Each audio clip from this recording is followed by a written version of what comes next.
This video is brought to you by DeathRay Designs. Use code GIGACHAD20 at deathraydesigns.com for 20% off your order of terrain, minis, and more.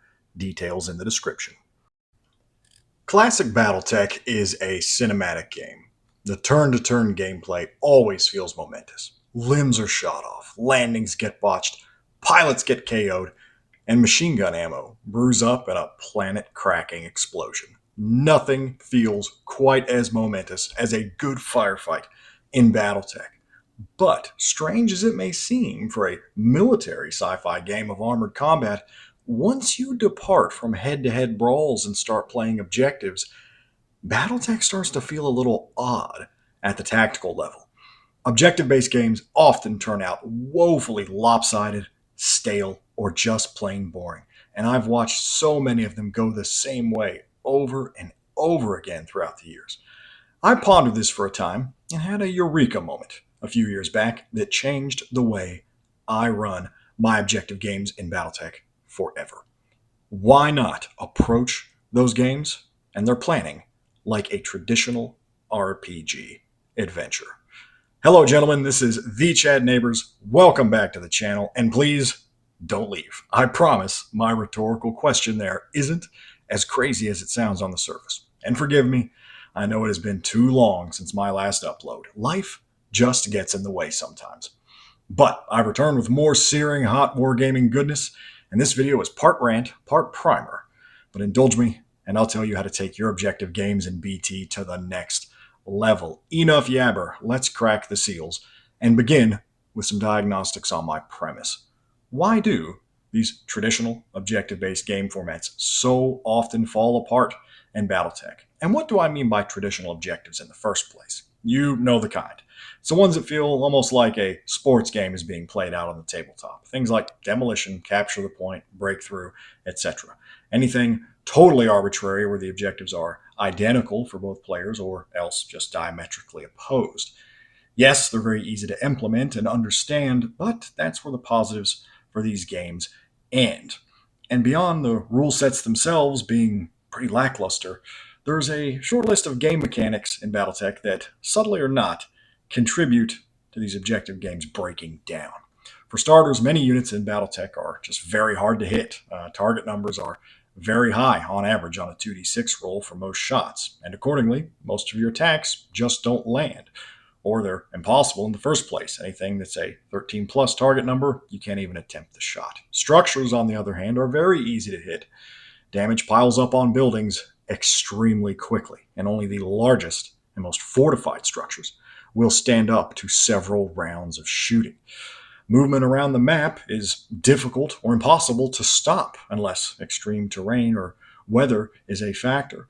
Mechs, by design in the universe, can go nearly anywhere, and at least half of them have jump jets that let them soar over obstacles on demand. There's an element in the greater BattleTech meta that comes to play for objectives, and it's that kicks are always the solution, and often the best solution, to combat. And so a kick fest is always a possibility. For those that aren't in the know, kicking in melee does lots of damage, has a strong 2-hit bonus for the attacker, and it can potentially trip an enemy mech when they're struck. So for destructive objectives, kicking is so much of the time the attack method of choice, very especially if someone's running fast or jumping heavy mechs that can close the gap quickly. The bottom line is that when you put these factors together, it makes our traditional objective-based games fiddly and unsatisfying because one player will often have an overwhelming mechanical advantage for attaining their objectives for winning the game. Let me give you some examples. For instance, popular one, a targeted takedown of a specific mech or other vehicle. All factors considered, evasive mechs are terribly hard to hit, and your average attacker is going to be a poor shot. This means that this objective devolves often into a hounds and hares situation, or else a heavily armored but easy to hit target mech gets rushed down or subjected to that inevitable kickfest I mentioned as the deciding factor. Demolition, another popular objective. Because structures are so very easy to hit, they have a -4 immobile target bonus to the attacker's target number. Most realistic structures are only going to cave in after a few turns of focused shooting, and defenders of those structures have little hope of stopping them outside of burying that structure in a box canyon somewhere, if able. A target structure also usually requires either too much or too little damage to destroy. It's a really tough factor to balance. That's something that makes the game lopsided. Breakthrough and escape missions, one where a mech from one side needs to get off the board on another side, or however it's set up. Again, mech movement cannot reliably be halted. Jumping mechs are among the most difficult targets to hit and will easily bypass every obstacle on the ground. So the advantage in these games lies overwhelmingly with the escapee player outside of some bafflingly obtuse terrain or escape zone restrictions.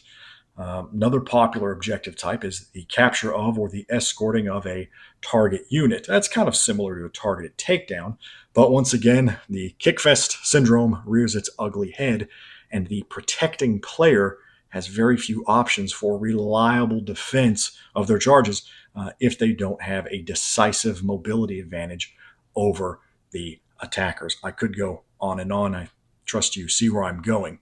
So the prognosis for this lame objective syndrome in BattleTech is grim if untreated, but take heart. There is a cure. By throwing out those old, terrible, traditional objective sets and replacing them with customized, bespoke objectives and scenarios, all players involved will have a lot more fun. Choices in force composition and tactics and a lot more will be rewarded. And most importantly, I think you and your hobby wingmen will have a rich tapestry for telling engaging stories with each and every game. So let's cut to the chase. There are essential elements I've identified as instrumental for a truly great BattleTech scenario. You can add any one of them to improve your games, and adding most or all of them, done skillfully, can make something truly special and memorable. These elements are thematic, randomness, asymmetry, imperfect information, scale of success, and a good twist. Optional on that last one. I'm going to unpack each of these, but first, a quick word about this video's sponsor, Death Ray Designs. My friends, if you love wargaming, and I know you do, Death Ray Designs is a company you need to know about.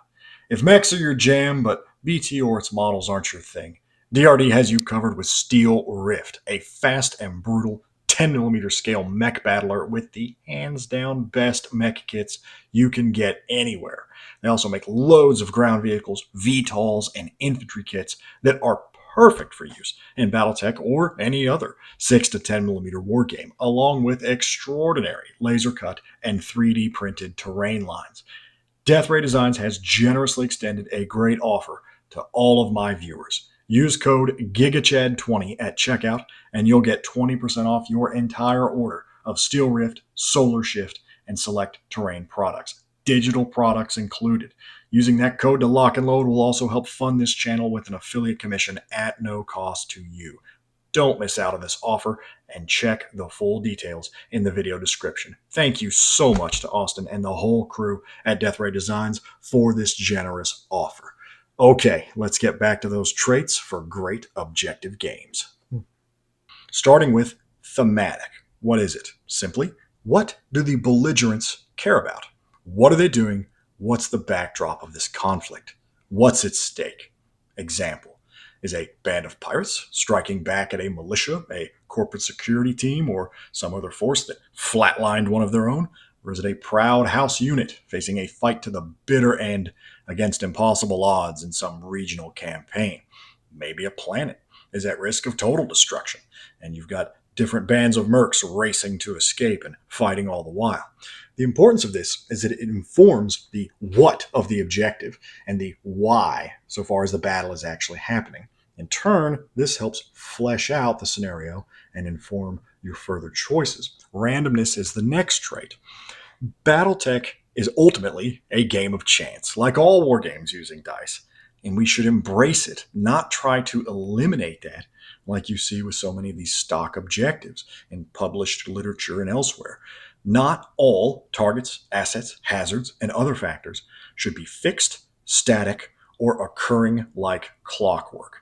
So, for instance, choosing from one of several viable objectives, giving players the choice to pick that objective, is one way to increase randomness, as is locating the objective on the board, activating it, intel on who or what the target is, arrival timetables of reinforcements, movement of VIPs, civilians, and other elements and units on the board.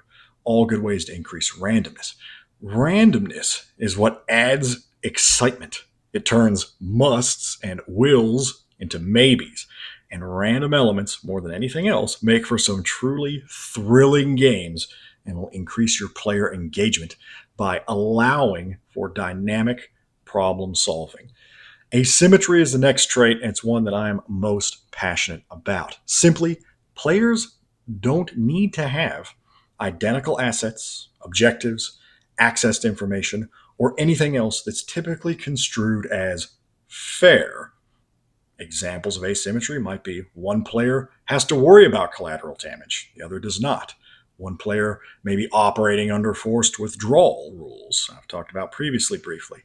The other may not. Force sizes, battle value, their force composition even. Can they have vehicles, infantry, or not? A great way to play an objective game, if you can pull it off, is a free-for-all, normally a recipe for disaster outside of a grinder game type scenario. I mean having 3 or 4 or however many players all playing sort of against each other with their own objectives, a true melee. I'll talk a little more about that later.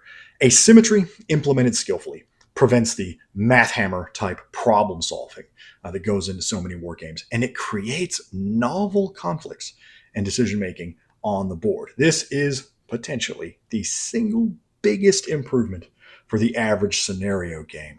Next trait, imperfect information. Simply enough, in any fight, dear viewer, you never have a truly complete picture of who you're fighting and what will take place. In the context of gaming, perfect information leads to hyper optimization of solutions, and that is starting down the road to boredom. Imperfect information adds even more randomness, but it adds drama, creates tension, and makes for some highly memorable moments. Good example of this in action is not knowing what objective an opponent has or has picked, not knowing the number and disposition of either player for their opponent. Player 1 may need to bring down player 2's commander, but they don't know what mech he's in. In a attack and defense scenario, the defending player may start with hidden units in a city. And the attacking player knows they have to go into the city for some objective, but they don't know the defenses are already in place, hidden infantry or mines and traps and so on and so forth. This could be weather and planetary condition changes. It might be something huge like a third belligerent arriving, played by a GM or other player. In the end, the fog of war is not just an unknown unit marker on the table. Meditate on that. Next trait, scale of success. Victory in war, and often in smaller conflicts, so much of the time, is a gradient. It should likewise be a scale for each player, not a simple win or lose. And yes, I know we all want to know who won or lost. That's fine. That's not what I'm getting at. What I'm getting at is that victory points can and should be awarded for primary and sub-objectives for both players, and later compared to determine margin of victory. Example, a crushing success, a marginal win, stalemate, Pyrrhic victory, or terrible defeat. BattleTech isn't checkers or chess, unless you want to roll that way. Determining margin of success for victory or failure will further help shape subsequent games played in a campaign, or even just the game you guys are setting up next weekend. The last element, and the one you must use cautiously, is a good twist. Twists are major curveballs that can affect one or both players. These are optional, as they can dramatically change outcomes or lay even the best plans or position to ruin. you've got to use these judiciously, if at all, as they can wreck the actual experience at the table and with your friends. Examples of this might be sabotage of one player's units or elements on the board, terrain, bridges, defenses, who knows what. It could be traders that flip and are now under the control of another player or a GM at an inopportune time. It could be a volcano erupting, a dam breaking, a meteor shower, or a surprise invasion by barbaric space furries from the Pentagon worlds, targeting both players. The importance of this is that for campaigns, these twists can be the stuff of legends, but their tremendous impact on the experience at the table and individual player outcomes means they've got to be used sparingly and with great care, and only if the person hosting the game is confident it's not going to take the players out of the game mentally and emotionally. So, looking at all this together, prior to game day, the finished product, considering all of this, crafting a scenario and the attendant objectives, should be a briefing document, usually several paragraphs, outlining the situation, the mission, the objectives and how to achieve them, terrain, weather, any info on enemy forces and what a player should or might expect, and of course the nuts and bolts of a typical game of BattleTech, a BV limit, unit or tech restrictions, etc. Obviously, this can be as detailed or as concise as you prefer.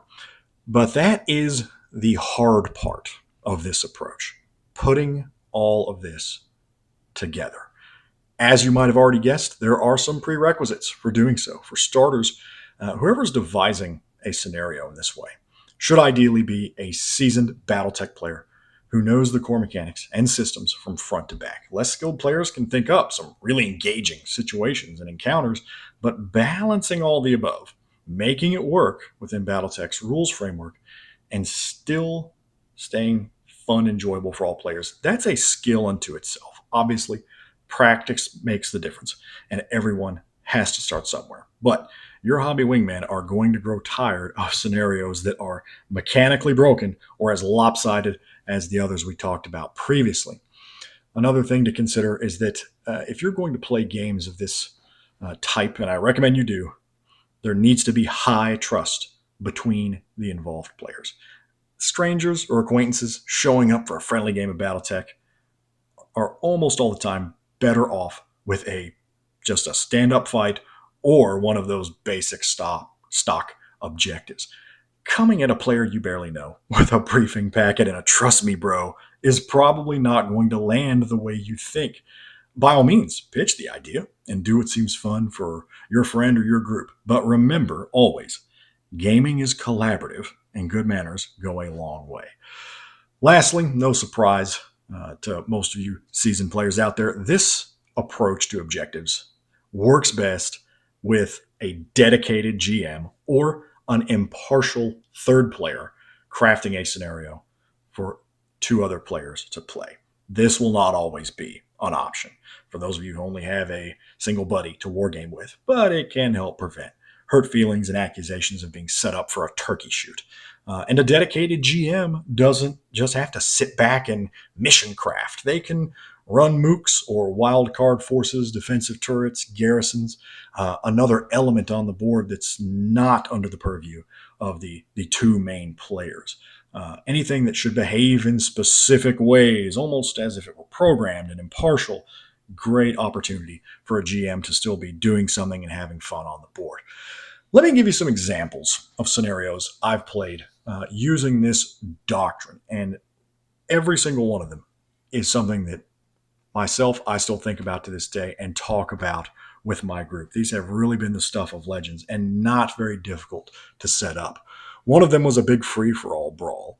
Big map, 2 players, multiple lances were clashing over a corporate manufacturing complex that was held by the GM's modest security team of mechs, vehicles, and some defenses like minefields. Here's the trick. Both players had differing objectives given to them in briefing envelopes before the game. Players had different knowledge sets for what they'd be facing and doing. And most importantly, both players secretly chose their secondary objectives. Neither their opponent or the GM knew which. So there was a lot of randomness. There was imperfect information in play, and it turned into an incredibly engaging fight played out in one afternoon. Another one I set up for some players. I call it the rats in the walls scenario. A localized pocket of infantry were lurking and causing trouble in a power plant, all in the midst of a mech fight between these two players. Unknown, though, to the defending player, if he ignored those infantry in favor of the bigger threats on the field, the infantry would totally demolish the important structures he was supposed to be protecting. They were in there wiring the plant for demolition. He had no way to know. So that turned into a big surprise. Another one was a dam raid. The mission briefing was given before force selection and said basically that your mechs would be hot dropped into the area and had to escort hover APCs carrying engineers into this enemy-held dam. It had to be scouted, and then the infantry gotten out to the evac zone. Defending forces on the board were very minimal at first, but they steadily grew and grew and grew over time to an overwhelming level. So there was an unknown sort of mission clock cooking there the whole time.